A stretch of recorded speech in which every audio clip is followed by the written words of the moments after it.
बच्चों, आज हम लोग संबंधों के बारे में बात करेंगे। रिलेशन क्या होता है?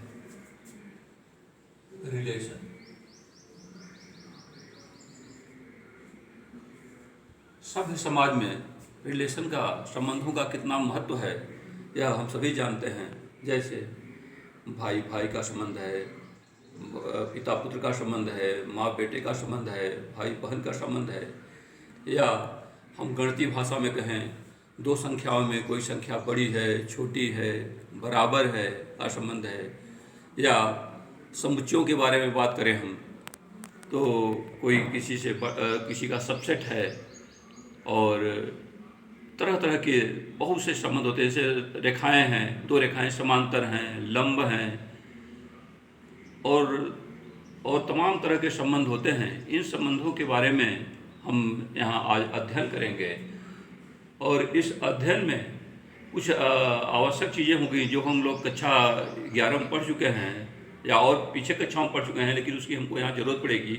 उसके बारे में हम थोड़ा सा यहाँ इंट्रोडक्शन देते जाएंगे। जैसे सेट क्या होता है, समुच्चय, जैसा कि हम लोग कक्षा 11 में पढ़ चुके हैं। सेट क्या है? Set is a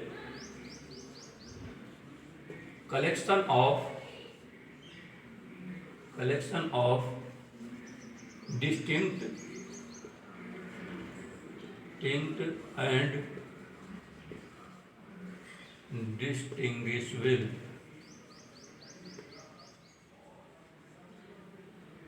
elements। ठीक है ना? तो सेट के बारे में क्या है कि हर अवयव जो है इसमें स्पष्ट होना चाहिए।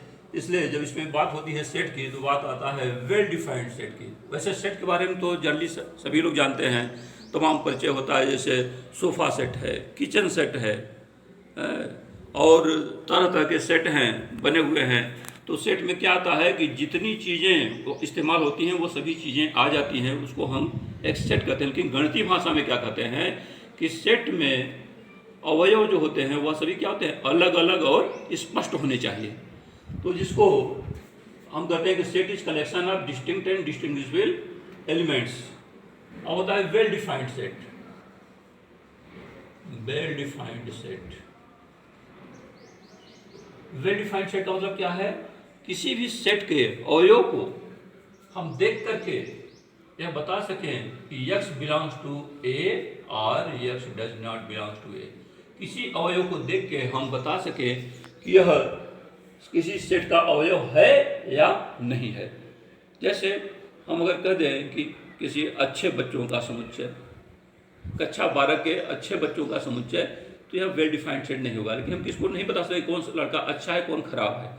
लेकिन अगर हम कह दें कि 60% से ऊपर नंबर पाने वाले बच्चों का समुच्चय, तो यह वेल डिफाइंड होगा। जो 60% से ऊपर पाएंगे उस सेट में होंगे, और जो नहीं पाएंगे उस सेट में नहीं रहेंगे। अब बात आती है कि इसमें एक दो शब्द और इस्तेमाल होगा। सबसेट क्या होगा, और सेट के बारे में डिटेल में नहीं बताएंगे क्योंकि काफ़ी टाइम तो हमारा चेंज हो जाएगा। सबसेट क्या होता है? If x belongs to A implied that x belongs to B, then A is said to be subset of B। तो A को हम B का सबसेट कहेंगे। मतलब x के सभी अवयव, A के सभी अवयव B में हो तो हम A को B का सबसेट कहेंगे, या कहेंगे A is contained in B और B containing A। क्योंकि इसका हमको आगे इस्तेमाल करना है, इसलिए इसको रिकॉल कर लिया जा रहा है। और इसके बाद आती है बात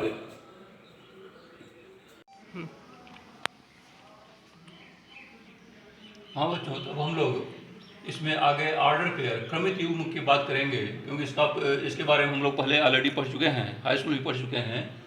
जैसे मान लीजिए एक सरल रेखा है, रियल लाइन है, माइनस अनंत से धन अनंत तक और माइनस अनंत से प्लस अनंत तक। एक हॉरिजॉन्टल है और एक वर्टिकल है, दोनों रेखाएं काट रही हैं। अब मान लीजिए आपने देखा कि एक रेखा है, सभी का जो हाई स्कूल आपने पढ़ा है कि x = 3, एक रेखा इधर है y = 4। तो यह एक बिंदु पे काट, दो रेखाएं एक बिंदु पे काटती हैं, तो इस बिंदु को कहते हैं 3, 4। 3, 4 का मतलब क्या हो गया? पहला x कोऑर्डिनेट है, दूसरा y कोऑर्डिनेट है। उसी तरह से अगर मान लीजिए एक दूसरा पॉइंट हम ले लेते हैं x equal to 2, y equal to 3, तो यहाँ एक पॉइंट y इक्वल टू 3 हो जाएगा, तो ए पॉइंट आ जाएगा 2, 3। ठीक है। तो इसी तरह से जब मान लीजिए यहाँ पे आ जाए x इक्वल टू -3, यहाँ पे पॉइंट आ जाएगा -3, 4, और इधर भी ले लें y इक्वल टू -2, तो यहाँ पे पॉइंट आ जाएगा 3, -2, और यहाँ आ जाएगा -3, -2। तो ये क्या शो करता है कि पहला पॉइंट जो होगा वह x का होगा और दूसरा y का होगा। यह क्रमित युग्म है। क्रमित युग्म कहने होता है ये निश्चित हमारा क्रम है। जैसे हमारा नियम है कि हम जो है पहले बनियान पहन के फिर शर्ट पहनते हैं, ये एक निश्चित क्रम है। शर्ट पहन के अगर आप बनियान पहन लेंगे तो कुछ न कुछ गड़बड़ महसूस होने लगेगा, यह हमारा क्रम नहीं है। तो एक निश्चित ऑर्डर है, इसी को क्रमित युग्म यहाँ कहा गया है। जैसे ए बी एक क्रम हो गया, या जैसे आपको दिया गया है दशरथ राम, दूसरा लिख दिया गया वासुदेव कृष्ण,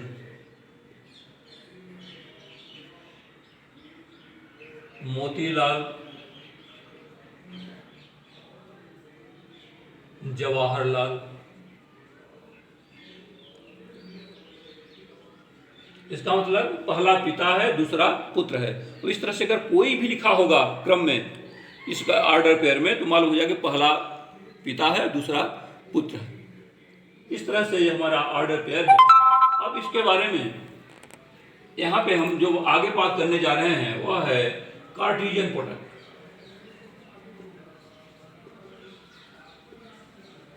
कार्टेशियन प्रोडक्ट क्या होता है?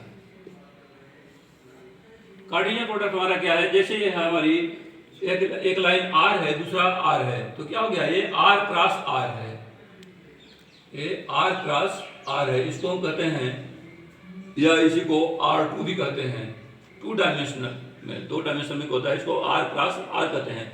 लेकिन ये भी रेखा है, ये भी रेखा है, लेकिन हम व्यवहार सिद्ध करने के लिए क्या कहते हैं? इसको हम x डैश लिख देते हैं, इसको y डैश लिख देते हैं, x अक्ष और y अक्ष। तो इसी का नाम दे दिया जाता है x क्रॉस y।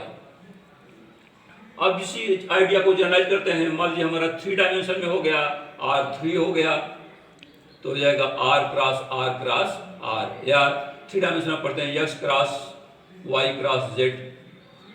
ऐसी जनरलाइज कर देते हैं, r⁴n हो जाएगा, R क्रॉस R n बार हो सकता है। लेकिन यहाँ पे हमको जो जरूरत है वह कार्टेशियन प्रोडक्ट की जरूरत है। तो हम कैसे डिफाइन करें कार्टेशियन प्रोडक्ट को? A क्रॉस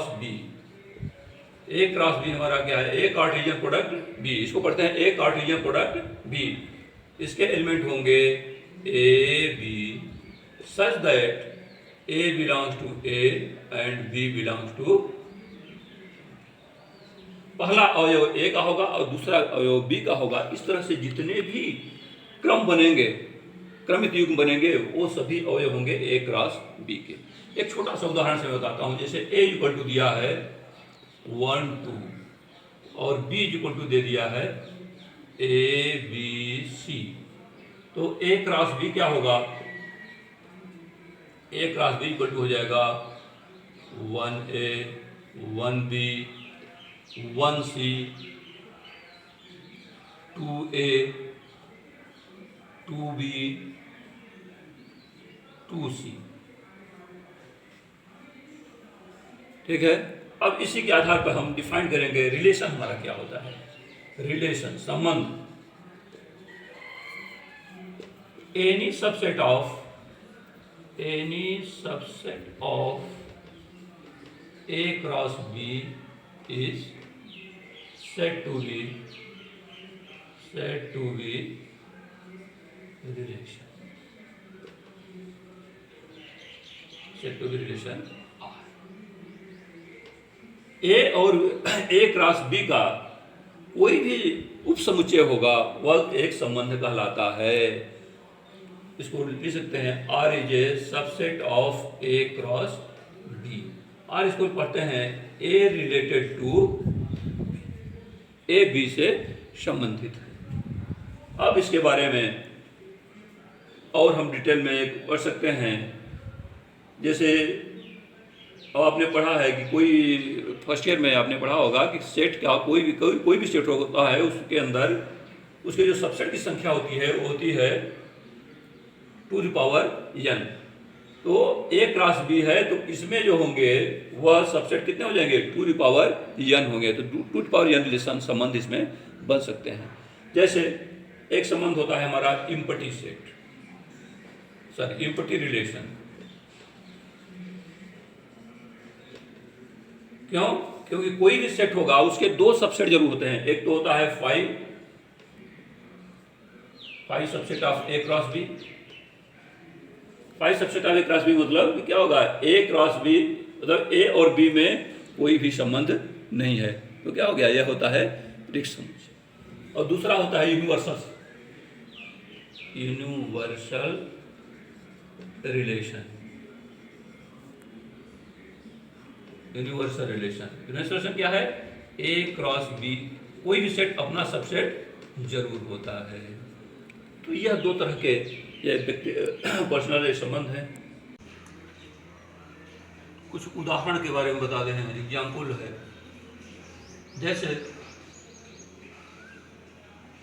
भारत नई दिल्ली,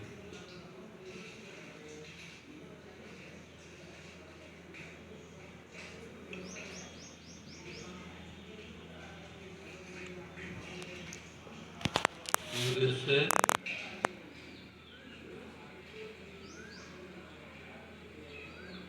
वाशिंगटन,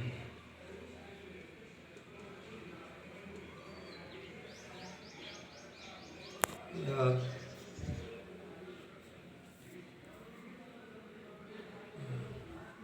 इटली रोम। इस तरह से मतलब कि क्या है, पहला देश है, दूसरा उसकी राजधानी है। या दूसरा एग्जाम्पल देखिए, जैसे एक सेट है A equal to 1 2 3 4, B equal to दिया है 1 4 9 16। अब संबंध है वर्ग है संबंध है, डिफाइन किया गया है। तो क्या हो जाएगा, इसमें रिलेशन आ जाएगा 1 1 2 4 3 9 4 16। इसी तरह से पैरेलल टू समांतर है। इसमें अगर कोई भी रेखा ए रेखा दूसरे की पैरेलल है, ए पैरेलल टू बी, और हो सकती हैं पैरेलल टू सी हो सकता है। तो इस तरह से समांतर रेखाएं बन सकती हैं, लंब रेखाओं को बन सकता है। कोई भी जो भी संबंध बनेगा दो अवयवों के बीच में वह डिफाइन होगा, वह संबंध कैसा होगा। अब हम बात करते हैं बाइनरी रिलेशन का। बाइनरी रिलेशन, द्विआधारी संबंध। द्विआधारी संबंध क्या होता है, कोई relation any subset of A cross A is said to be binary relation R is subset of A cross A। किसी सेट का अपने सेट पे ही जो संबंध होता है वो होता है बाई रिलेशन। जैसे अब आप लोग प्राकृतिक संख्याओं के बारे में पढ़ चुके हैं। प्राकृतिक संख्याओं में धन का संबंध है, तो क्या होता है, गुणा का संबंध है। तो यह होता है, जब 2 धन 2 जोड़ेंगे क्या आएगा, प्राकृतिक संख्या ही आएगी। 2 धन 3 5, 2 गुणित 3 करेंगे 2 3 6, प्राकृतिक संख्या ही आएगी। तो अपने सेट का अपने से ही जो संबंध होगा उस संबंध को क्या कहते हैं हम, द्विआधारी संबंध। और यहाँ पे हम द्विआधारी संबंध हमारे कई तरह के होते हैं। हम थोड़ा सा इनवर्स रिलेशन के बारे में बात करेंगे। प्रदर्श संबंध क्या होता है? Inverse relation. इनवर्स रिलेशन क्या होता है? ए टू बी है, इधर आर होगा तो इधर क्या आएगा? इधर हो जाएगा आर इनवर्स। ठीक है, जैसे ए बी में ले जा रहा है आर, तो आर इनवर्स क्या करेगा? या जो है बी को ए में ले जाएगा। ए रिलेटेड टू बी होता है, तो ये इनवर्स जो हो जाएगा B R inverse related to A. ठीक है, अब हम बाइनरी रिलेशन के बारे में बात करेंगे। Types of binary relation.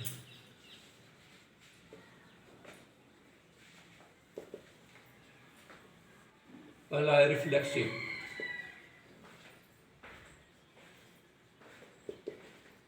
Relation. स्वतुल्य संबंध।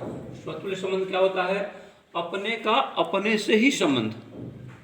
ठीक है, कोई जो है x रिलेटेड टू x, या इसको लिखते हैं x बिलोंग्स टू r।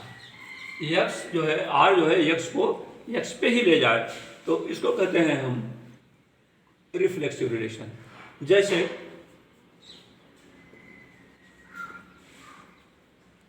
आपका भाई का संबंध है, तो हर एक अपना भाई होता है। पैरेलल का संबंध है, भाई का संबंध, समांतर रेखाओं का संबंध,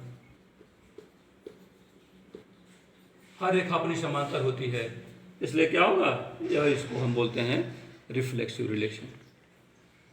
और दूसरा है सिमेट्रिक।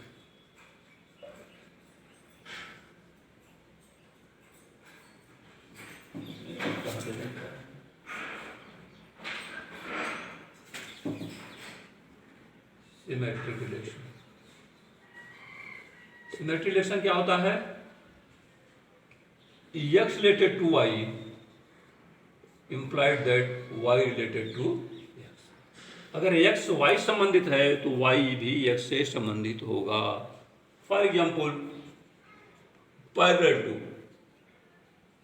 अगर x y के पैरेलल है तो this implied that y parallel to x। या परपेंडिकुलर है तो x अगर परपेंडिकुलर y है, this implied that y perpendicular to x हो जाएगा।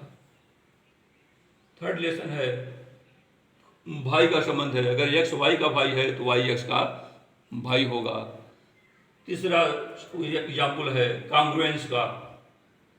कॉन्ग्रुएंस क्या है? अगर x ट्रायंगल मान लीजिए, अगर ट्रायंगल A कॉन्ग्रुएंस है ट्रायंगल B के, this implied that triangle B congruence to, अगर A B के सर्वांग है तो B भी A के सर्वांग होगा।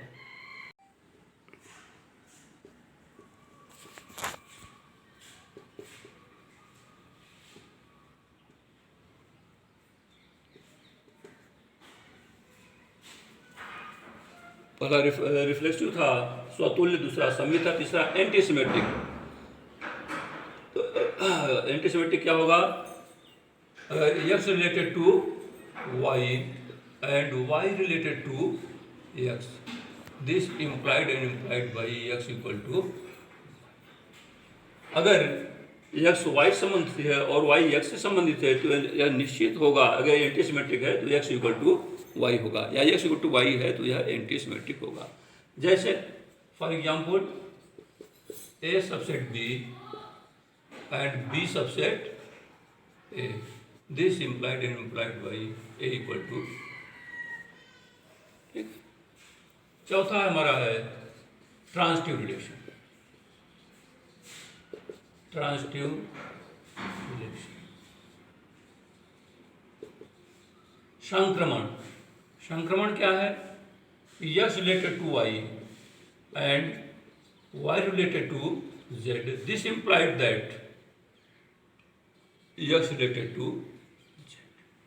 For example parallel to, x parallel to y and y parallel to z, this implied that x is parallel to z. For example, x, y, z equal to, second example, equal to x equal to y and y equal to z. This implied that x equal to, तीसरा example बात करते हैं, भाई है, भाई का संबंध क्या है? अगर x y का भाई है, y z का भाई है, तो x भी z का भाई होगा। अब हम बात करते हैं इक्विवेलेंस रिलेशन की। Equivalence relation,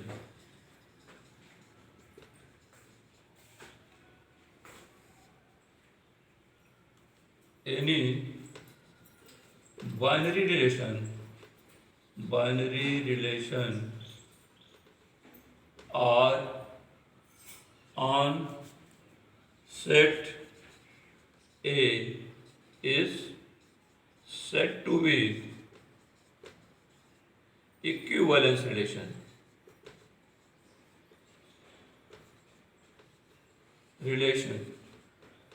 If it is reflexive, second symmetric, third transitive. अगर तीनों होगा, अगर कोई भी द्विआधारी संबंध वह स्वतुल्य हो, सममित हो और संक्रमण हो, तो निश्चित रूप से उसे कहेंगे स्वतुल्य, क्या कहते हैं, इक्विवेलेंस, तुल्यता संबंध होता है। एग्जाम्पल, फर्स्ट पैरेलल टू, एक प्लेन में रेखाओं का समांतर होना, यह क्या होता है?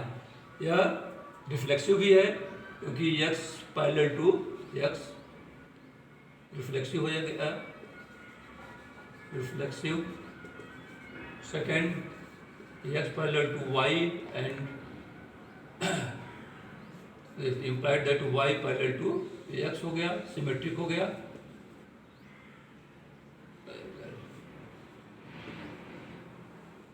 सिमेट्रिक। और third x parallel to y and y parallel to z, this implied that y parallel to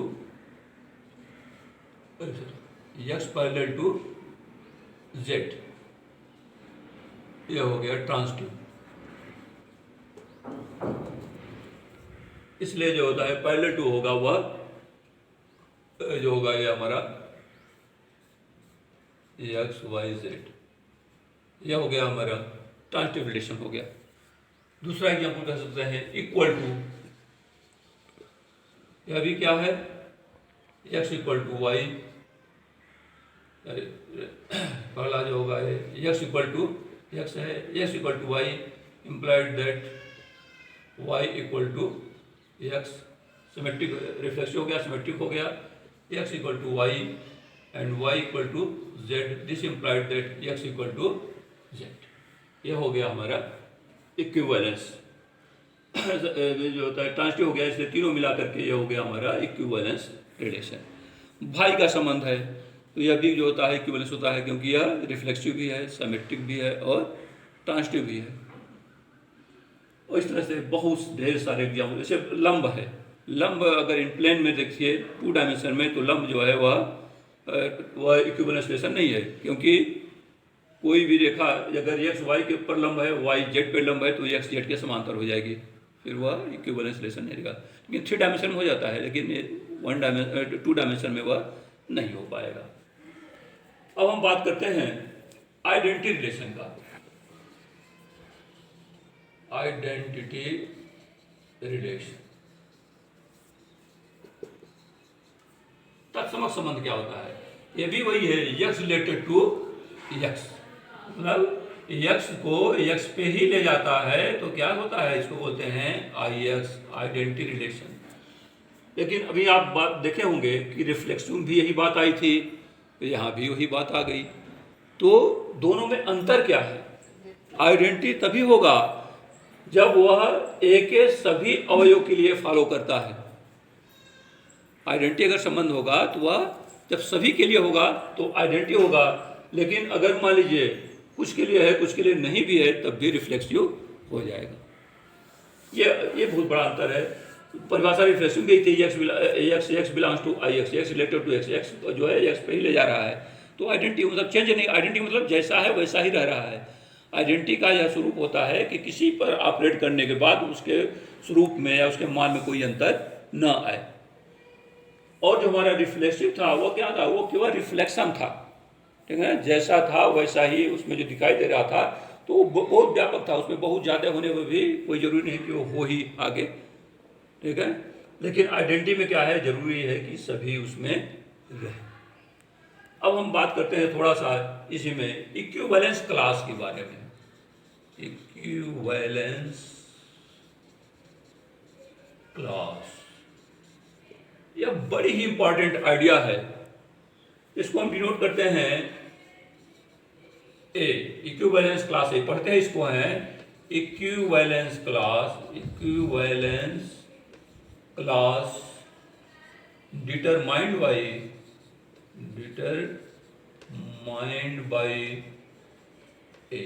ए हो गया हमारा लीडिंग एलिमेंट। इसका मतलब एक एग्जांपल से मैं आपको दिखाता हूं। जैसे एक प्लेन है, प्लेन में पैरेलल टू संबंध है।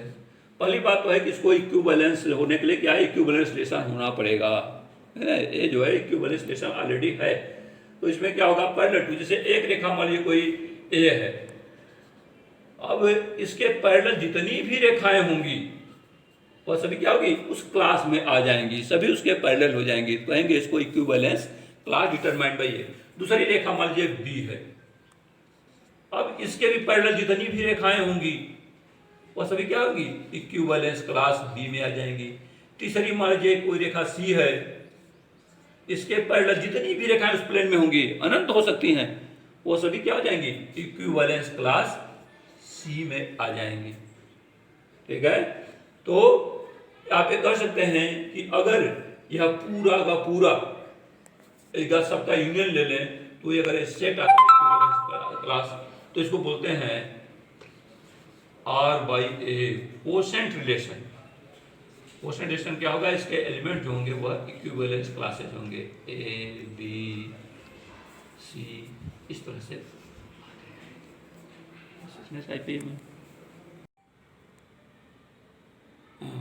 अब हम लोग जो है इक्विवेलेंस क्लास के ऊपर कुछ थ्योरम्स देखेंगे क्या है। तो मान लीजिए आर रिलेशन है, इक्विवेलेंस, यहाँ पर पहले बात है कि वो इक्विवेलेंस रिलेशन है, तो आर जो है इक्विवेलेंस रिलेशन है। इसमें जो है आर इक्विवेलेंस रिलेशन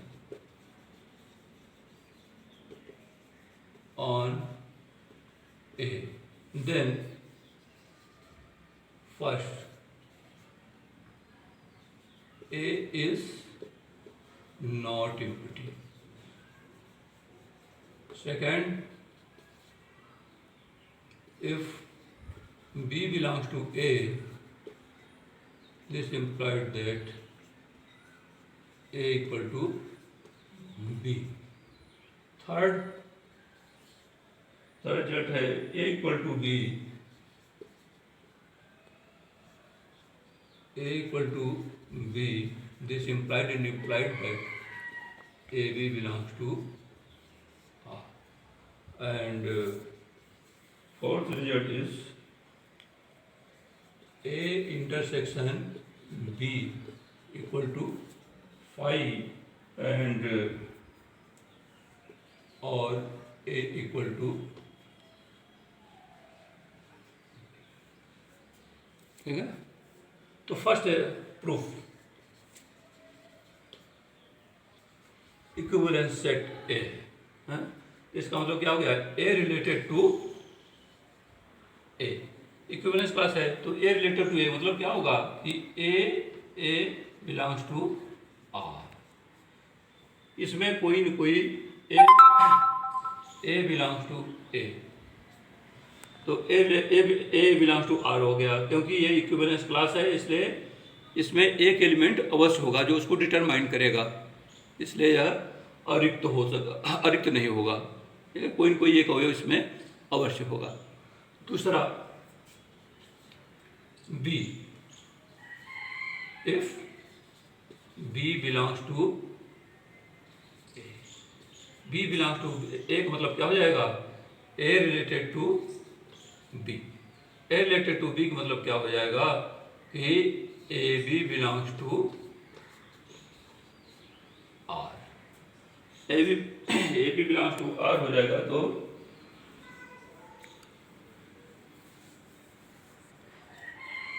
अब इसमें हम मान लेते हैं कि x कोई x is any arbitrary element in x is an arbitrary element in B. So then x B belongs to R, or x belongs to R. This implied that Bx x b belongs to R,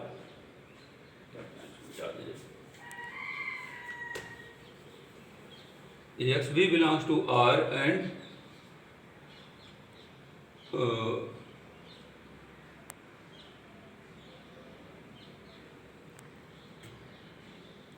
AB belongs to R. This AB belongs to R. This implied that BA belongs to R, क्योंकि R जो है symmetric होता है, इसलिए X belongs to B and B belongs to BA belongs to R. This implied that XA belongs to R. This implied that X belongs to A. It means A is a subset of B. Similarly, we can show B is a subset of A, and this implied that A equal to B. Similarly, you can show 3 and 4, and हम लोग जो है फिर अगले दिन अगले topic पर इस पर बात करेंगे, फलन क्या होता है, फलन के बारे में हम लोग बात करेंगे, ठीक है।